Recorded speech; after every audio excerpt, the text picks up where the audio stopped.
Assalamualaikum warahmatullahi wabarakatuh kepada Bapak Ibu dosen di Universitas Iber Muhammadiyah. Di sini saya akan menyampaikan bagaimana cara penggunaan aplikasi tugas akhir untuk melakukan pembimbingan dari sejak awal sampai masuk ke ujian dan termasuk melakukan penandatanganan dokumen ya sampai mahasiswa itu yudisium. Silahkan Bapak Ibu mengakses di domain ya dengan nama ta.cibermu.ac.id. Kemudian silahkan langsung login saja menggunakan akun Gmail yang sudah universitas berikan. Bisa login dari atas atau dari bawah, monggo. Kalau sudah login, nah, secara otomatis nanti Bapak Ibu dosen itu akan memiliki peran ya, minimal ada satu biasanya, kalau enggak mahasiswa nanti dosen. Jadi memang defaultnya saat login itu nanti Bapak Ibu dosen itu akan mendapat role namanya mahasiswa.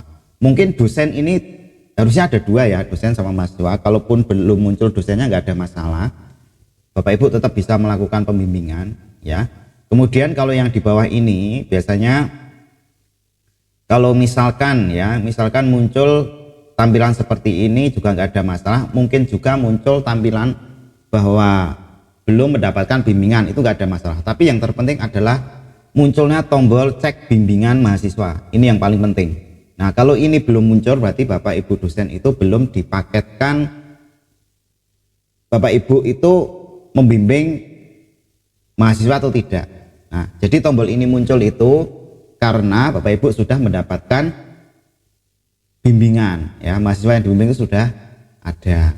Kemudian di bagian menu ini kalau Bapak Ibu lihat itu nanti akan ada daftar bimbingan. Harusnya muncul kalau Bapak Ibu itu sudah memiliki mahasiswa yang dibimbing. Nah, tampilannya seperti ini ya, Bapak Ibu bisa melihat mahasiswanya siapa, kemudian dosen pembimbingnya siapa, kemudian judul tugas akhir. Nah, kebetulan ini kalau judul tugas akhir itu belum mengajukan judul berarti ini belum, mahasiswanya belum memang belum login. Jadi ciri-cirinya kalau mahasiswa itu sudah login itu program studinya akan muncul.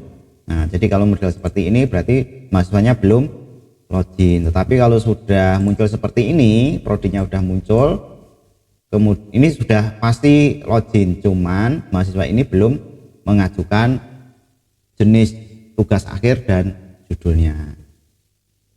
Kemudian selanjutnya untuk proses sampai itu pembimbingan itu sebenarnya ada di sini ya, dicek bimbingan mahasiswa. Nah, nanti strukturnya nanti akan modelnya seperti ini. Jadi kalau yang atas itu kalau peran Bapak Ibu itu lebih dari 2 ya, itu pasti akan muncul peran Anda. Tapi ini enggak terlalu penting. Ini biasanya admin yang muncul yang bagian peran Anda. Yang paling penting adalah daftar bimbingan mahasiswa. Di sini Bapak Ibu bisa mencari filter ya berdasarkan mahasiswa atau judul tugas akhirnya. Kemudian ini program studinya, kemudian ini tahun ajaran yang aktif. Nah, secara otomatis nanti tahun ajaran ini akan memunculkan data yang aktif. Kemudian yang bawah ini adalah carousel ya, jadi sebuah menu ya untuk mempermudah pengaksesan ya.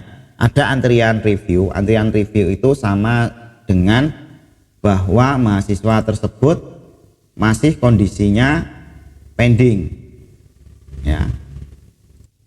Nah, tampilan mahasiswa seperti ini. Jadi dokumennya itu masih pending atau mungkin sudah diselesaikan sama AI-nya, sama mesinnya, tetapi dosen belum melakukan verifikasi atau melihat dari tugas akhir yang dibuat mahasiswa tersebut ya, nanti akan muncul di bagian ini ya. Jadi seluruh dokumen mahasiswa yang paling baru ya, yang belum dieksekusi, jadi walaupun nanti datanya itu banyak ya, di bawahnya ini nanti banyak sekali, ini contohnya ya, mungkin ada 2 atau mungkin yang seperti ini ya, itu filenya banyak ya, banyak sekali filenya, lebih dari 1. Nah, seperti ini ada 1, 2. Nah, nanti yang muncul di atas ini ya, yang bagian atas ini itu hanya file yang paling baru ya. Jadi dosen nanti untuk mengeceknya ya, yang kondisi pending ini harus dicek semua. Karena apa? Kondisi pending ini nanti tidak dihitung sebagai apa itu namanya bimbingan kalau dosen tidak mengubah dari posisi pending minimal menjadi revisi ya. Jadi itu nanti kasihan mahasiswanya karena tidak dianggap sebagai bimbingan. Jadi di tampilan dari mahasiswa nanti itu seperti ini. Jadi kalau masih pending seperti ini, nanti mahasiswa tampilannya di bagian mana ya? Di bagian ini ya, catatan penting ya. Jadi karena minimal ya sesuai dengan aturan yang sudah disepakati sejak Universitas Muhammadiyah itu berdiri, bahwa bimbingan itu kan minimal 6 kali. Nah, kalau kondisinya ini masih pending, maka ini tidak dihitung. Yang dihitung adalah minimal revisi atau approve ya. Jadi makanya di sini hanya dihitung 1 kali karena apa? Dokumennya yang approve 1 ya. Kemudian yang pending ini harus dieksekusi dosen ya, minimal direvisi gitu ya. Kemudian selanjutnya kalau ini sudah diselesaikan semua, jadi yang pertama kali dosen perhatikan itu yang bagian antrian review ini ya. Silakan dibuka apakah ada antrian yang pending yang belum Bapak Ibu selesaikan.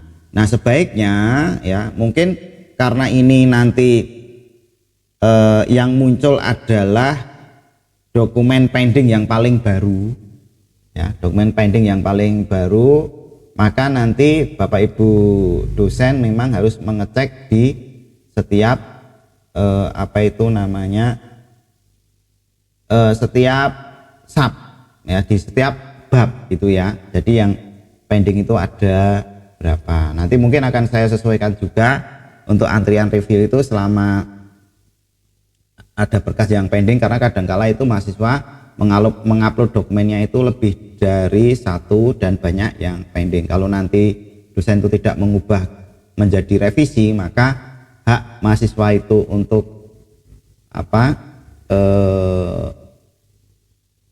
menjumlahkan jumlah bimbingan itu akan berkurang.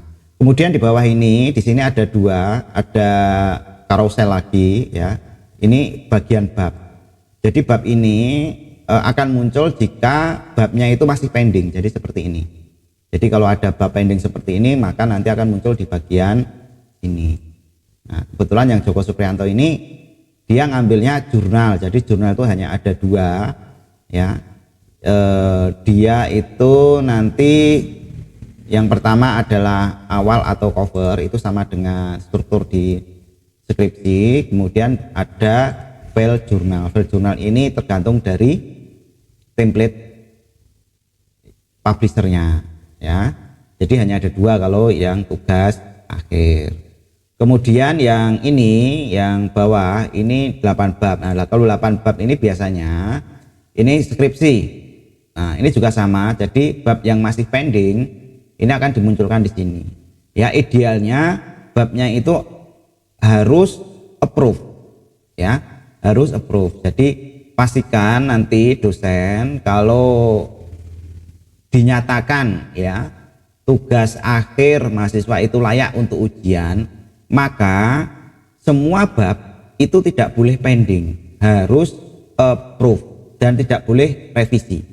Ya, karena nanti di aplikasi itu akan menghitung layak untuk yudisium, itu dokumennya minimal babnya itu harus approve. Kemudian di dalam bab itu kan ada filenya, minimal file 1 harus approve juga. Itu ya, ini mungkin menjadi perhatian khusus ke dosen-dosen untuk melakukan validasi ya. Kemudian ada dokumen revisi. Nah, nanti kondisi dokumen yang revisi itu akan masuk di sini semua. Ya, nanti kita contohkan ya, kita contohkan cara melakukan pembimbingan.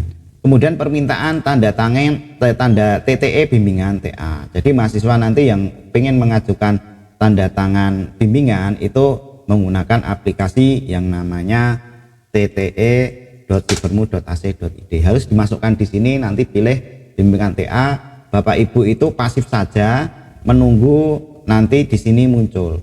Biasanya kalau dibuka seperti ini, kalau ada mahasiswa yang minta tanda tangan bimbingan, itu akan muncul di atas ini. Ya, Bapak Ibu tinggal mengeksekusi saja.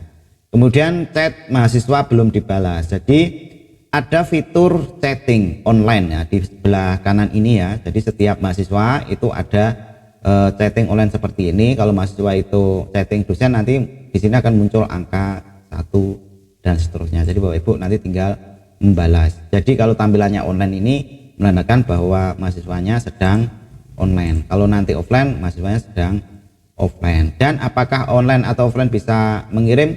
Bisa. Jadi walaupun mahasiswanya sedang offline dosen tetap bisa mengirim. Kemudian yang bawah ini adalah mahasiswa yang Bapak Ibu bimbing. Tergantung jumlah Bapak Ibu bimbing berapa, nanti harusnya munculnya sejumlah mahasiswa tersebut. Nah, setiap mahasiswa itu nanti akan ada tampilannya seperti ini.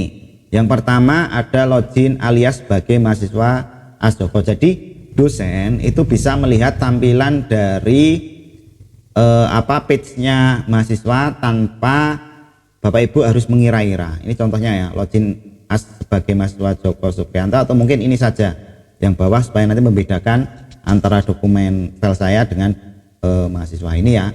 Login alias, tinggal klik OK. Nah, nanti dosen bisa melihat tampilan dari mahasiswa dan di atasnya ada tulisan mode alias. Anda sedang melihat sebagai mahasiswa tersebut gitu ya. Akun asli Anda jelas. Tuh, ini adalah tampilan dari mahasiswa. Kita kembali. Kemudian di bawahnya ini ada judul miliknya mahasiswa ya. Judulnya adalah tugas akhir.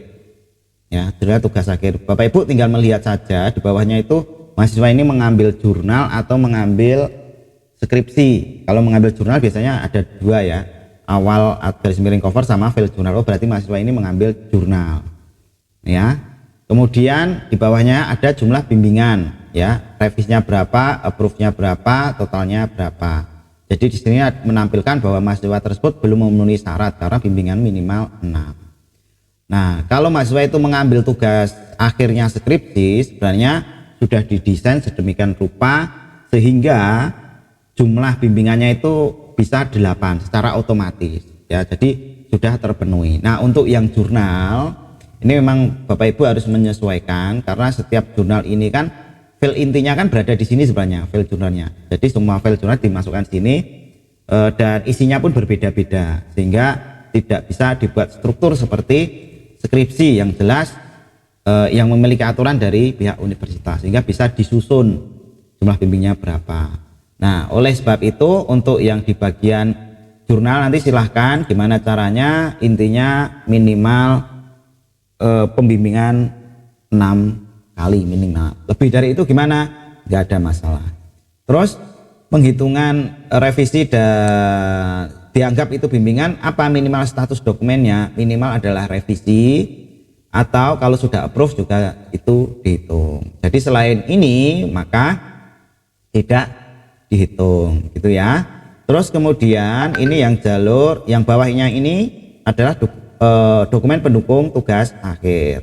Dokumen pendukung tugas akhir mungkin setiap mahasiswa itu akan berbeda-beda tergantung apakah mahasiswa itu sudah mengajukan minimal tanda tangan untuk bimbingan. Jadi mahasiswa itu supaya nanti muncul di sini memang minimal ada satu tanda tangan digital yang ditandatangani lewat tanda tangan tte.cibermu.ac.id. Jadi selama mahasiswa ini belum mengajukan tanda tangan satupun, maka dokumen pendukung TA ini tidak akan muncul. Ya, jadi Bapak Ibu nanti jangan kaget kok mahasiswa yang satu sudah muncul dokumen pendukungnya, kok yang satu belum. Itu pasti mahasiswanya belum mengajukan tanda tangan bimbingan. Nggak ada masalah, ditunggu aja sampai Bapak Ibu melakukan revisi dan approve minimal satu dokumen tugas akhir. Kemudian yang selanjutnya sama, ini mahasiswa ini kebetulan mengambil skripsi karena apa? Babnya banyak. Ada terstruktur ya dari awal abstrak bab 1 sampai referensi. Ini menandakan bahwa mahasiswa ini mengambil skripsi Nah, apakah memungkinkan? Ditambah lagi, memungkinkan dengan catatan memang Bapak Ibu harus memberikan kami di bagian akademik itu struktur dokumen Bapak Ibu selain skripsi sama jurnal, karena kan ada banyak sekali Bapak Ibu memberikan fasilitas tugas akhir untuk mahasiswa, karena ujung-ujungnya itu tetap laporan gitu loh, jadi nggak ada masalah, tapi ujung-ujungnya kan tetap membuat laporan. Sebenarnya ya mahasiswa itu mengambil jalur apapun tetap mahasiswa itu harus menulis, intinya kan seperti itu. Nah, kemudian perbedaannya antara jurnal dengan skripsi. Kalau mahasiswa itu pilih skripsi, hampir semua dokumennya itu sudah di cover sama AI. Ya, saya ulangi lagi, di cover sama AI, dan ini saya sampaikan ke Bapak Ibu dosen, AI itu bukan pengganti Bapak Ibu dosen. AI itu hanya sebagai alat bantu atau tools, ya. Eksekusi atau keputusan itu di tangan dosen. Ya, saya ulangi lagi, keputusan di tangan dosen, bukan di tangan AI. AI hanya sebagai alat bantu. Dan saya sampaikan juga bahwa AI-nya di tugas akhir.cibermu.ac.id ini belum sempurna. Pasti deteksinya ada yang salah. Oleh sebab itu, sebagai benteng terakhir adalah dosennya.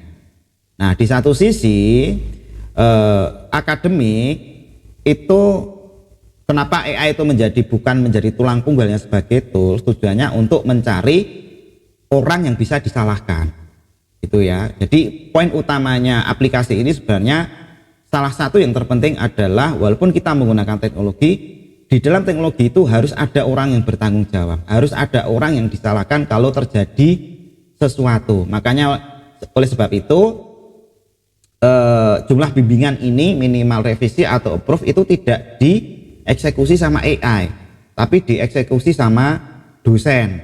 Artinya dosen itu mengklik langsung, mau itu dibaca atau tidak itu bukan urusan dari akademik, itu adalah tanggung jawab dari dosen. Ya, itu sudah menjadi tanggung jawab mutlak gitu ya. Artinya apa? Di sini sebenarnya diberikan kebebasan Bapak Ibu bahwa AI di Cibermu itu hanya sebagai tools, kemudian tetap eksekutornya adalah dosen. Ini sebagai bentuk etika dalam di dunia pendidikan. Ya, jadi tetap ada campur tangan manusia di dalamnya, gitu ya. Dan ini juga untuk mengcounter kalau AI-nya itu deteksinya itu ngaco, ya. Dan saya jamin ini ada yang ngaco. Jadi intinya contohnya seperti spasinya mungkin salah deteksi, mungkin typonya ya dari bahasa Indonesia yang harusnya itu sudah diserap, tetapi AI belum mampu untuk mendeteksi dan dianggap itu harus dimiringkan. Nah, contoh seperti hal-hal seperti itu yang Bapak Ibu harus mengcounter, ya. Tetapi kalau menggunakan AI, jadi mahasiswa itu bisa konsultasi 1 kali 24 jam, nggak perlu menunggu eksekusi dari Bapak Ibu, gitu ya. Keuntungannya itu. Kemudian selanjutnya di sini ada bab pending, menandakan bahwa Bapak Ibu belum melakukan apa itu namanya pengubahan status, termasuk ini ya di bagian filenya. Ya, ini belum dilakukan ubah status. Nah, kemudian Bapak Ibu juga memiliki kontrol dari view yang dihasilkan oleh AI. Jadi contohnya di mahasiswa itu mengambil tugas akhir. Nah, mengambil tugas akhir jalur skripsi. Ya, jalur skripsi ini kan ada AI-nya. Bapak Ibu khawatir pokoknya sebelum AI itu memberikan informasi ke mahasiswa harus di-approve sama dosen dulu. Nah, disetting dari sini, validasi dokumennya dipilih, rekomendasi ya, kemudian disimpan pengaturan. Artinya apa? Walaupun AI ini sudah mengeksekusi, ini saya contohkan ya, sudah mengeksekusi, sudah selesai. Mungkin yang ini, coba yang sudah ada itu. Nah, mungkin yang ini ya. Nah, yang ini yang di awal untuk jurnal itu kan hanya awal aja yang ada AI-nya. Yang ini file jurnal ini masih manual. Nah, untuk yang awal yang ada AI-nya ini, kalau posisinya ini sudah selesai, menandakan bahwa file awal ini itu sudah diekstrak sama mesin AI-nya dan diberikan masukan, gitu ya. Nah, nanti kalau ini kondisinya pending, saat diklik dokumennya tidak muncul. Maaf, status masih pending. Dokumen hasil analisis AI sedang ditinjau oleh dosen pembimbing. Anda dapat melihat dokumen setelah status berubah menjadi revisi atau approve, ya. Jadi dosen masih memiliki kontrol penuh, ya. Nah, kalau misalkan Bapak Ibu kok wah nggak apa-apa, ini biar nanti mahasiswa bisa belajar dulu langsung tanpa harus menunggu proof dari saya supaya nanti lebih cepat, itu juga boleh, hak Bapak Ibu itu seperti itu. Nah, kalau mau model seperti itu, diklik validasi dokumen. Nah, validasi dokumen oleh dosen itu pilih tidak, kemudian simpan pengaturan. Maka nanti di bagian mahasiswa, Bapak Ibu bisa menggunakan login sebagai mahasiswa ya, atau mode siluman. Nah, nanti akan muncul dari pending berubah jadi draft revisi. Artinya draft revisi ini Bapak Ibu statusnya juga masih sama, masih pending. Jadi Bapak Ibu harus melakukan pengubahan secara manual. Ya, draft revisi ini hanya nampil di bagian mahasiswa, menandakan bahwa ini dieksekusi mesin atau AI dan ini tampilannya jadi draft revisi. Nah, kalau dibuka yang tadi di blog, sekarang sudah muncul revisi dari AI, itu halamannya modelnya seperti ini. Halaman sampulnya itu ada masukan dari AI.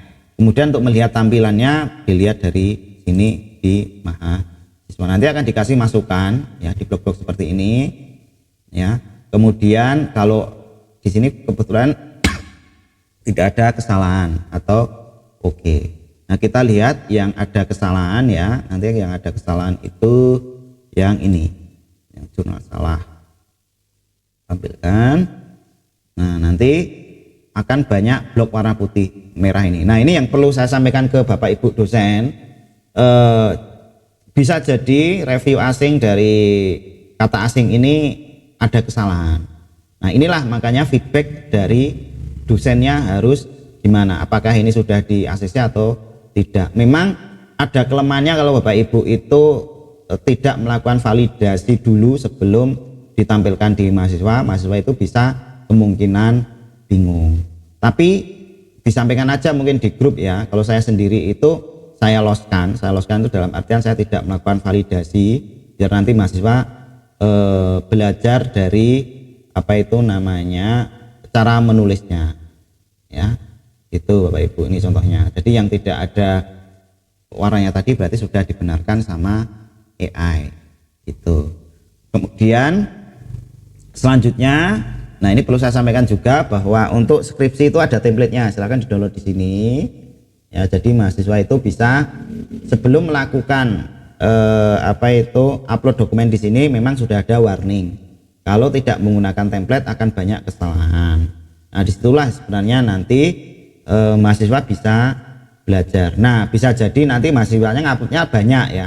Upload yang pertama penulisannya salah, upload lagi penulisannya salah, upload lagi penulisannya salah, dan itu wajar, nggak ada masalah. Nah, saat mahasiswa itu sudah melakukan upload dan eksekusi AI-nya itu sudah hijau, dosen harus melakukan review. Ya, semuanya harus direview ya. Mau Bapak Ibu kasih approve boleh, monggo, atau revisi gitu ya. Oke, kita akan kembali lagi ke akun dosen. Nah, seperti itu Bapak Ibu struktur dari dokumennya ya. Jadi nanti setiap file ini ya, jadi ini adalah babnya, kemudian di dalamnya ini adalah dokumennya ya. Contohnya ini untuk file awal ya, ini adalah dokumennya. Nah, setiap bab ini nanti akan muncul keterangan ya bahwa harus ada ini, abstrak itu harus ada ini. Jadi ikuti untuk yang skripsi ya, dan seterusnya itu sudah ada keterangan. Kemudian setiap bab itu pasti akan ada pilihan ini. Ada update statusnya, ada pending, approve, reject, sama revisi. Pending itu adalah default awal, warnanya kuning, artinya belum diapa-apakan dosen dan perlu inputan dari dosen. Revisi itu dari kondisi pending diubah ke dosen menjadi revisi, artinya bab ini perlu direvisi dulu. Kemudian approve ini berarti sudah disetujui ya, dokumennya babnya sudah disetujui, tinggal nanti dalamannya disetujui atau tidak. Kemudian ada reject artinya babnya ini mungkin keliru, jarang sekali ya, atau mungkin reject itu double babnya, itu boleh Bapak Ibu reject, tetapi kalau saya sarankan babnya itu mungkin bisa double, nggak ada masalah selama di dalamnya itu ada dokumennya. Bapak Ibu harus minimal kasih revisi supaya nanti bisa dihitung jadi total bimbingan. Kemudian setiap dokumen itu nanti akan ada sebuah file. Jangan kaget, filenya nanti mungkin bisa banyak, bisa 3, bisa 4, karena setiap bab ini mungkin mahasiswa baru belajar menulis. Biasanya yang saya dapati di lapangan itu format penulisannya masih tidak sesuai dengan template. Nah, makanya akan disalahkan terus.